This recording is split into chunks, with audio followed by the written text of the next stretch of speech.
Hey, welcome back to Fox Sports 1280 and iHeart Media. And like Ryan and Greg said, go click our YouTube joint and just give us some love there. And before we left, man, Greg went, he had first at the beginning of the show, he had on the U t shirt with the swag. Now he went back and put on the 49ers gear like they're going to beat Seattle. So, Greg, just let me give you a little stats on Sam Darnold for right quick. The boy is 27-5 since 2024. Okay, he played. We helped develop him. I got you. Go ahead. I know. Just so what I'm saying to you is that sometimes when you go through your quarterback life, maybe your second or third life, you might come out pretty good. I have to give it to you. Your man Brock Purdy is nice, but he don't know how to Dougie yet. We got to teach him how to Dougie. Hey man, but you know what? Hey, at least he's trying. You know, him and Ricky got a little bit of swag, man. I mean, it's. Have you seen Kirk Cousins when he was back in Minnesota? Yes, I know. I know the Vikings would love to have Sam Darnold back on their team right now. Well, we said that last week, didn't we? Didn't we, Ron? Because we had Joe from Minnesota, and he was like, "Well, I'm like, dude, J.J. McCarthy right now not be hitting on all four cylinders." So the 49ers got to play Seattle. So whoever wins, they get the best record in the NFC. Am I right, Greg? Oh yeah, they get the number one seed to get a bye. Yeah. We get to get 1 week closer of getting because we're beat up. We've been talking about that all year. We get Big Cat, Trent Williams back, you know what I mean, from a hamstring.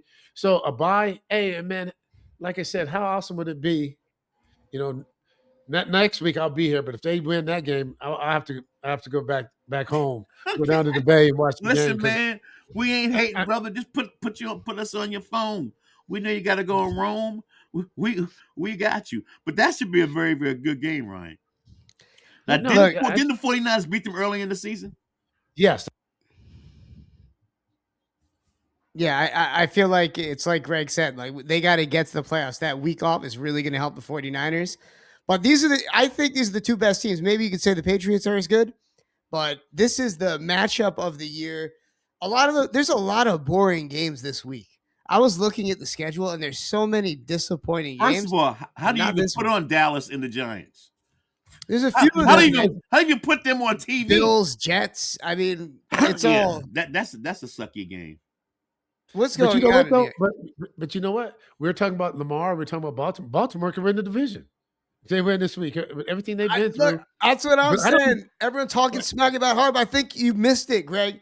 These guys tried to tell me that they'd fire Harbaugh after being there for this long, establishing a team that's good year after year. And who's a better coach that they're going to stick in there? But you know why I said that, Greg? Because when they lost 2 games ago, he put my man on the bench. I don't like how he coached from time to time. You better ride the day. Whenever they play, I think it's tomorrow. They got to play Pittsburgh. Let me tell you 2 things they got to do.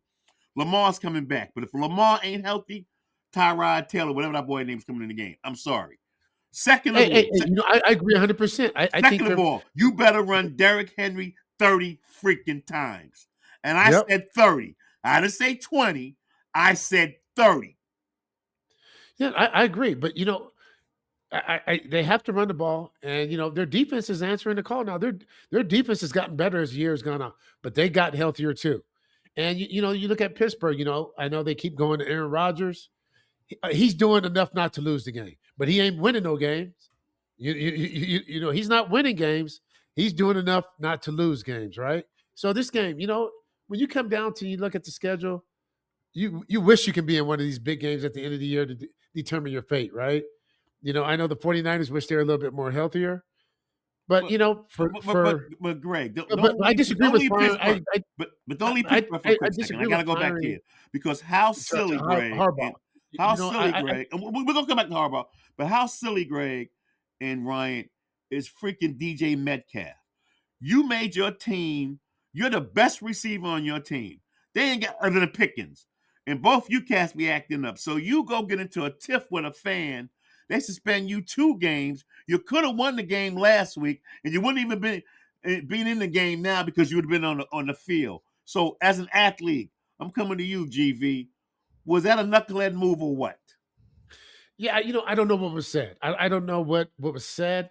It came out later that this same fan in Metcalf had the same, almost had an altercation last year. Mm. The fan was warned.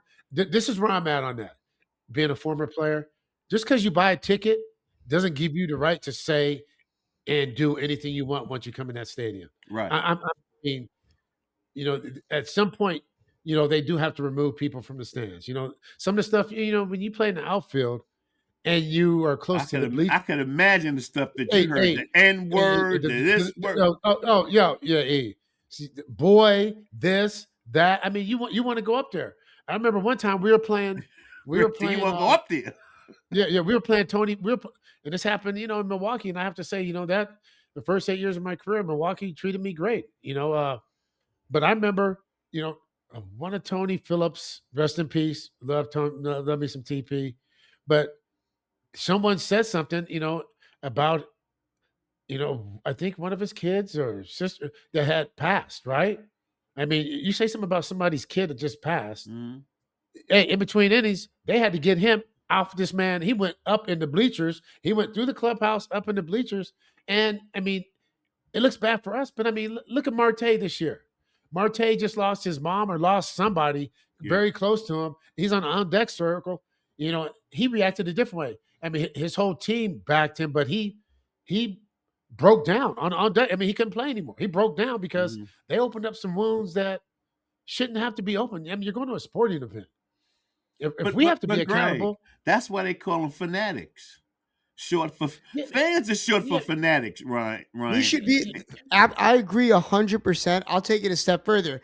Athletes should be allowed to go into the stands and beat up the fans if they deserve it. It should be televised. We should all have to sign a waiver. At the Palace. I want to make this petition. That's what Detroit did. We should all be signing a waiver before we go in there because freedom of speech does apply, but there are consequences. And if that means you're going to get your ass kicked by a professional athlete, I think it's fair. I think it's righteous. That story that you said, Greg, come on. You can boo. You can say you suck. But you start talking about deceased siblings and family members and parents and kids. Come on, man. You have no class at all. I mean, at what point you should be banned? The stadium, they should be able to say you don't get to come back here for 2 years, 3 years until you act. You know what I mean? There should be some type of repercussion. But how do you even enforce that? I know they say that. Well, you're banned from all the games. Like, what do they got? Like a wanted poster or something? Well, they've been doing that now lately. Just like that Karen lady in St. Louis. Philly with the foul ball. Certain people now, Miss Karen, they got her. You know what I mean? But you should be banned. You cannot go out there and just say and be racist remarks and say this. Come on, man. We got security everywhere now, right? So, it's up to us to be mature enough to go to, the head of security for our team so they can get with the other guys, and they can go up there and remove this person from the stands because the stadium's big. Or sometimes they say too, don't be rabbit ears, but sometimes you can't help it but to hear stuff. Some stuff hits home, you know what I mean? And I just was. When you lash out and it's a team sport and you're one of the best players in the team, and if they lose you, your team has got a heck of a chance trying to get a win. I think that goes out the window because your emotions are taking over. Am I right, Greg? So you ain't thinking about the team. It is, but once again, Nate, that falls on the side that we are human. We do make mistakes. We are reactional sometimes, right? So we have to do a better job of controlling our emotions. We have to do a better job of not, I remember a sports psychologist said this to me. He said, why would the guy in the third deck, row C, row B, seat number 5, why would you let him have anything to do with your life? He's irrelevant. Let him stay irrelevant. You know what I mean? But it took a sports psychologist, because as athletes, if you weren't raised being the villain and being hate, you know what I mean? You want people to like you, right? We are human. We want people to cheer us and love on us. And you know what I mean? It's just one of those things that the human element, it reminds people that we are human and that we do care. We do have feelings. We do get hurt.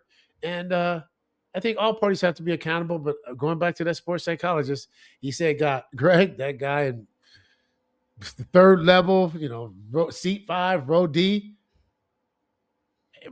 why would he be important to you? It doesn't matter what he says. You know what I mean? And I had to start looking at things a different way. You know what I mean? It's usually a very vile person, like Yeah, myself. but but still, but Somebody still. that's in there taking it too far. I remember being a kid, not taking it that far to like, and that's the thing. That's where you have to draw the line. You should know what you're going to say without an athlete or somebody next to you smacking you in the face, because sometimes fans will come to your defense too. I don't know if Oh, you've they seen did. that. You know what? And they did come to Metcalf's defense. They said this was the Mhm. same guy the year Yep. before. The fans they said he should be escorted out, and here he is again doing the same shit. Excuse me, stuff. A year later. But knowing that going into the game, I don't know how he's wound and where. I mean, he's from the South. I'm from out west. Certain things might bother him that don't bother me, or vice versa, right? Mhm. So, and I don't know what was said, but I just know have a little bit of empathy for players.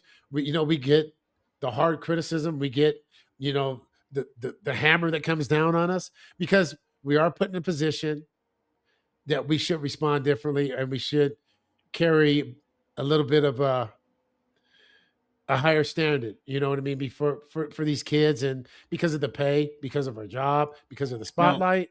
well, to quote your man Barkley, I ain't no damn role model.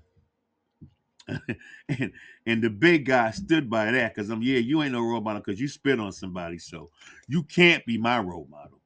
I'm just But keeping a buck. No, because look, check it. Because the way I was raised, that was the ultimate disrespect.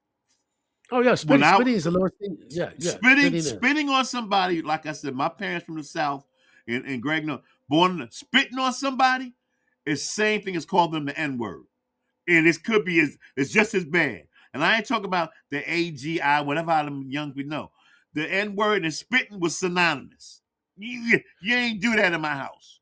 You didn't do that. Yeah, but you know what? Yeah, and we are the role model to our own kids, right? Yep.